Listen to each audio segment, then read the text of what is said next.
Think about the last massive goal you set for yourself. Oh, yeah. Like that true, genuine day one experience where you finally decided you were going to completely change your life. Right. We all know the routine. Exactly. You know how it goes. You download like 3 different productivity apps. Minimum 3. Right.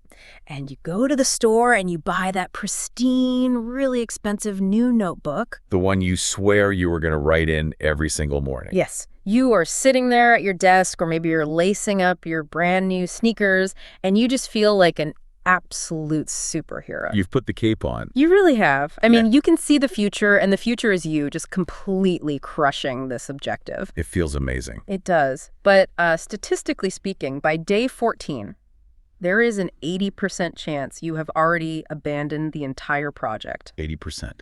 That's just wild. It is. That beautiful notebook is shoved under the bed. The tracking apps are relegated to like the 3rd page of your phone screen. Until you just start completely ignoring the notifications. Right. The superhero cape comes off.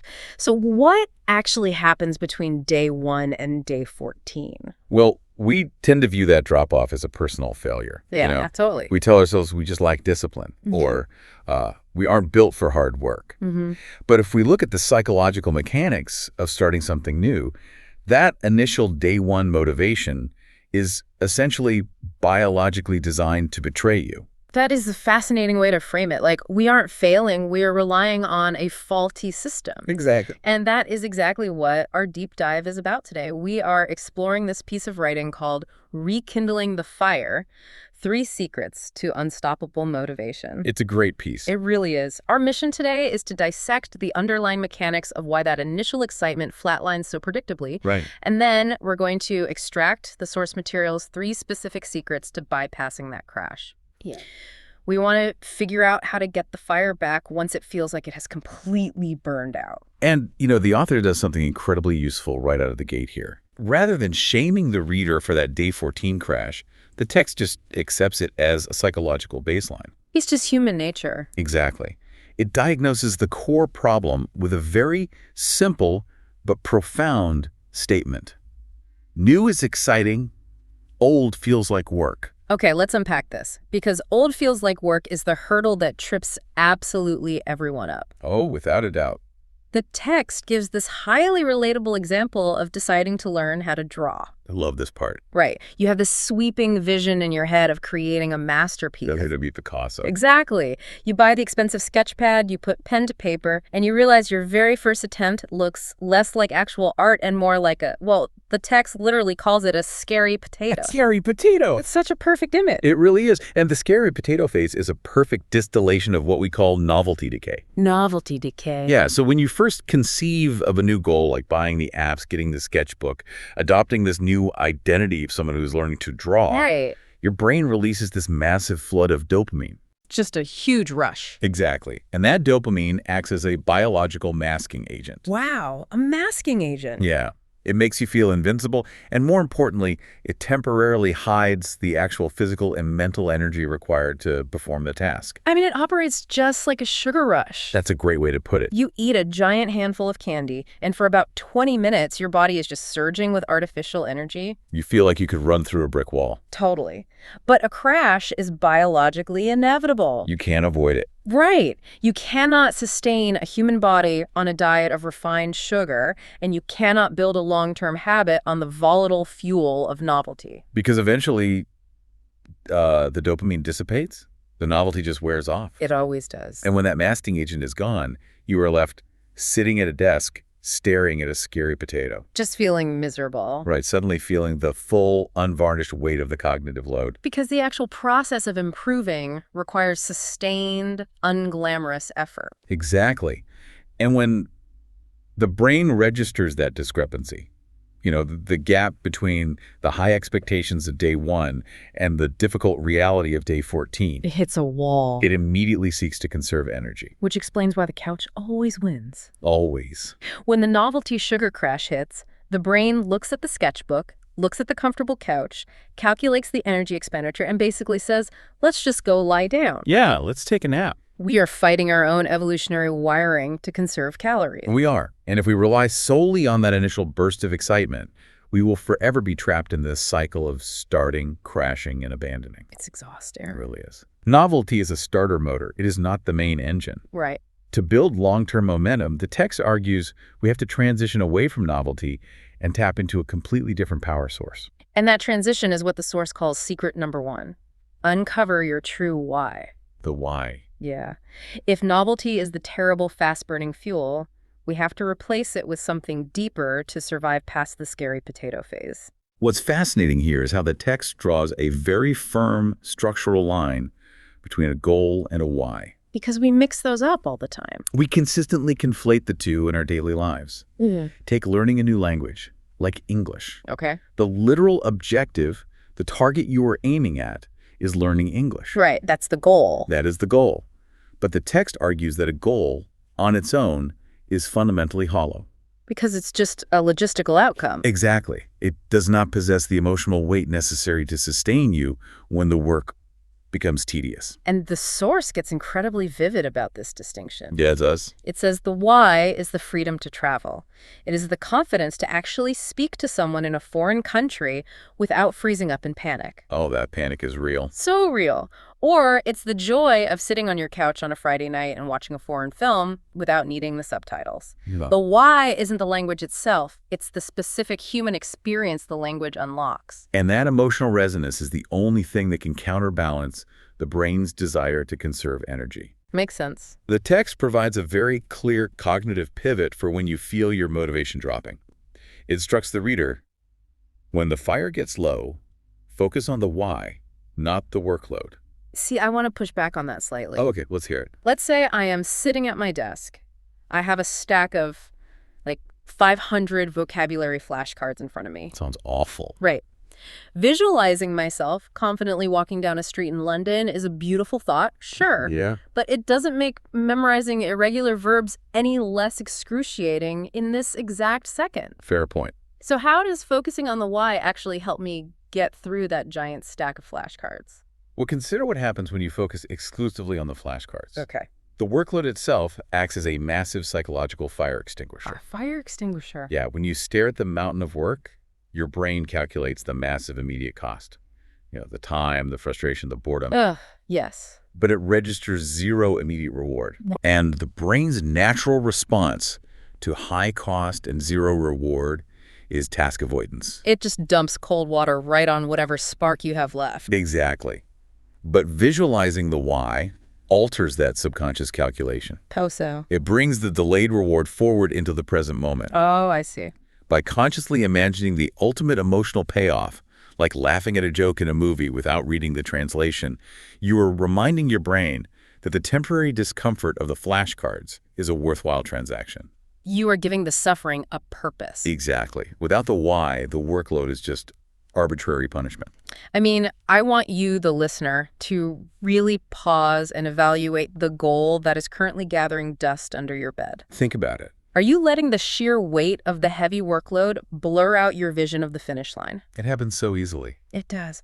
Have you spent so much time staring angrily at a grammar textbook or a punishing gym schedule that you have entirely forgotten the feeling of what you were actually chasing? Because if you have lost the why, you have cut off the fuel supply. The fire didn't die by accident. It's starved. It's starved.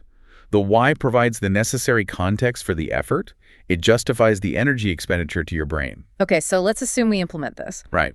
I sit down, I reconnect with my deep emotional reason. I know I want the freedom to travel. I have my high-quality fuel back. But here is the lingering problem.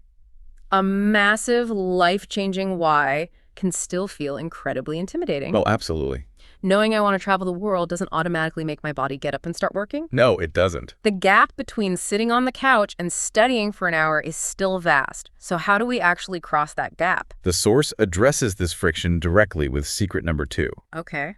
Which might be the most counterintuitive piece of advice in the entire text. Yeah. It requires a complete abandonment of how society tells us to pursue goals. Here's where it gets really interesting. Secret number 2 is light, a small match. A small match? Yeah, the text makes a brilliant point about the physics of fire building here. Having a big why is essential, but trying to tackle it all at once with a massive punishing routine. Yeah. It's like throwing a giant, heavy oak log onto a tiny little spark. Whew. You think you are fueling the fire, but you are actually crushing it. You're smothering it. Exactly. The spark isn't hot enough to catch the wood, and the sheer weight of the log smothers whatever flame was trying to breathe. And the text translates this metaphor into highly pragmatic instructions. It does. It advises us to stop trying to commit to an hour a day. The explicit directive is to make the task so ridiculously easy that your brain can't say no.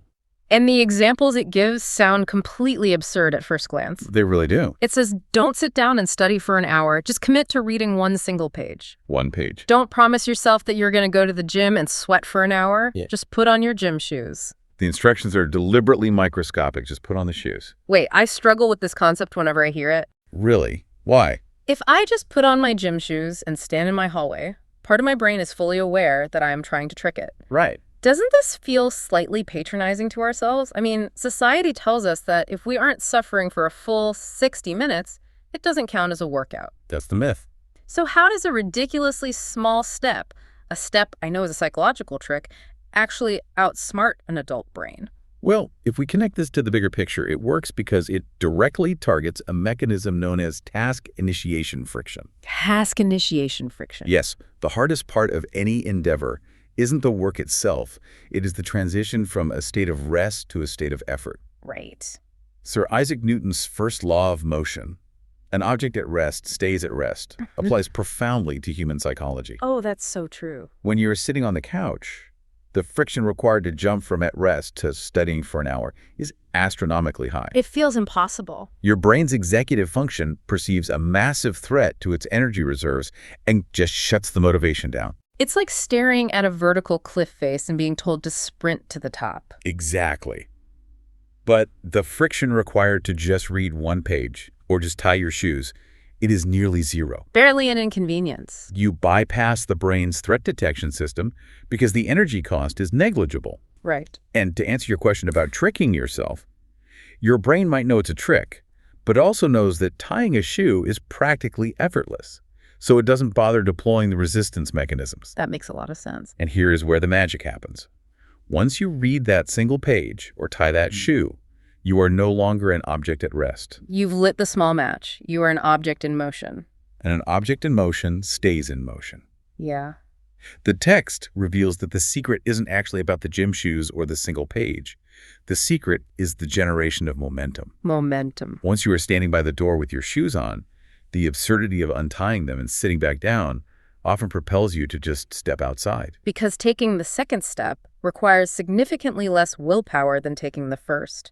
Exactly. You bypass the cognitive load of a massive commitment by lowering the bar. So far, it is literally on the floor. That completely flips the script.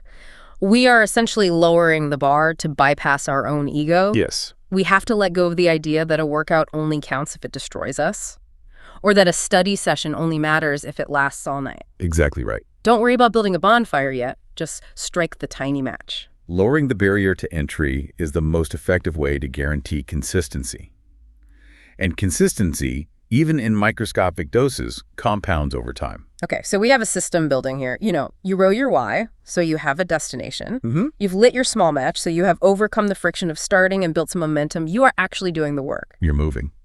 But let's look at the third major roadblock. What happens if you are in motion, you are doing the task, and the process itself is just hopelessly painfully boring? A very real and frequent scenario, especially in the intermediate stages of learning. Right. If the process is making you miserable, is it time to admit defeat? Is it a sign that this goal just isn't meant for you? Well, According to the source, absolutely not. It just means you have hit secret number 3. Change the road, not the goal. this raises an important question, because this secret requires us to make a vital distinction between the destination we are trying to reach and the vehicle we have chosen to get us there. We get those confused. Far too often. We confuse a failure of the method with a failure of the self. If the method isn't working, we assume we lack discipline. And the text challenges a massive societal assumption here. It really does. From a very young age, we are taught that if a required task is boring or tedious, we just need to grit our teeth and tough it out. Suffer through it. Right. We view boredom as a test of our moral character. If you abandon a boring textbook, society says you are lazy. Which is so damaging. But this source gives you complete permission to dodge the boredom entirely. It says if your textbook is boring you to tears, throw it out. It champions a framework of rigid goals but fluid methods. Rigid goals, fluid methods. Right. The destination, the why, the freedom to travel, the mastery of the language that must remain fixed. You don't give up on that? You do not compromise on the ultimate objective, but the road you take to arrive at that objective must be highly adaptable. Let's use an analogy to really lock down how this works mechanically. Okay. Think about eating a highly nutritious but completely flavorless gray paste. Ah, gross. Right. Your body is technically getting the calories and the vitamins it needs, but your brain fundamentally rejects the sensory experience. Eventually, just looking at the paste makes you want to gag. That is exactly what a boring textbook is doing to your brain. The cognitive rejection overrides the logical benefit of the material. Right. Now, changing the road doesn't mean you stop trying to get the nutrients. No. Changing the road means taking that same gray paste and blending it into a delicious fruit smoothie. Oh, I like that. The objective getting the nutrition is still met, but you have entirely bypassed the brain's sensory rejection. That's brilliant. And the text gives very practical examples of this. If the textbook makes you want to gag, switch to a podcast. What's a foreign film? Yes. Translate the lyrics of your favorite song. Keep the destination, but find a route that doesn't trigger your brain's defense mechanisms. By changing the road, you are doing something vital for the brain's engagement. You are re-injecting a small dose of novelty. Oh, bringing it full circle. Exactly. We discussed earlier how novelty decays, but introducing a new method temporarily resets the environment. It wakes you back up. It wakes up a completely different part of your neural circuitry. If studying grammar rules puts you to sleep, actively translating a song engages your auditory processing and your rhythm centers. That's so cool. The vehicle changes, the engagement spikes, but the goal remains intact. It's the ultimate rejection of suffering as a virtue. If a specific method is draining your energy rather than building your capability, the method is faulty. It is not a character flaw on your part. No. You are just driving on a road full of potholes when there is a scenic highway running right parallel to it. And these three secrets, when utilized together, operate as a comprehensive system for protecting and managing human motivation.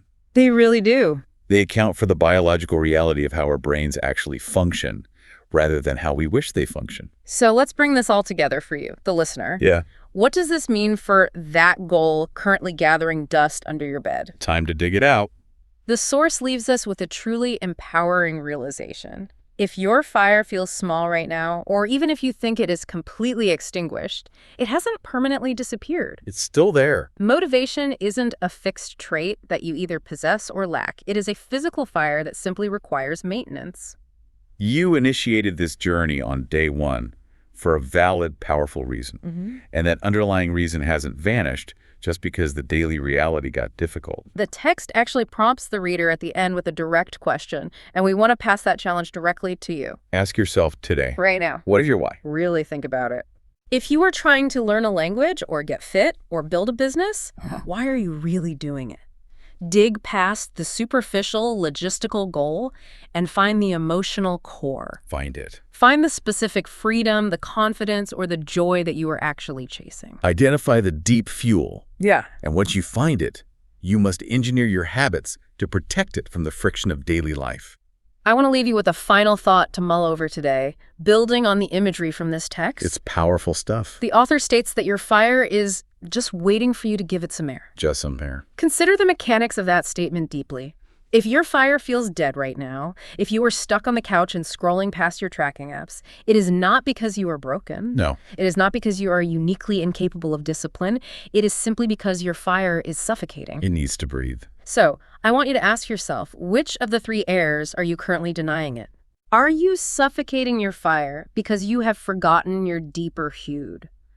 Why letting the immediate heavy cognitive load of the daily work blind you to the emotional destination? Oh. Are you drowning it by throwing a massive, crushing 1-hour commitment on top of it instead of bypassing your ego, striking a tiny match, and just putting on your shoes? Right. Or are you choking it to death by forcing yourself to stay on a boring, miserable textbook road, eating the flavorless paste, when you could just blend a smoothie and take a different route? Identify the blockage. you have the power to change the environment. Fix the air and the fire returns. Yeah. That day one superhero feeling isn't gone forever. It is just waiting on you to strike the match.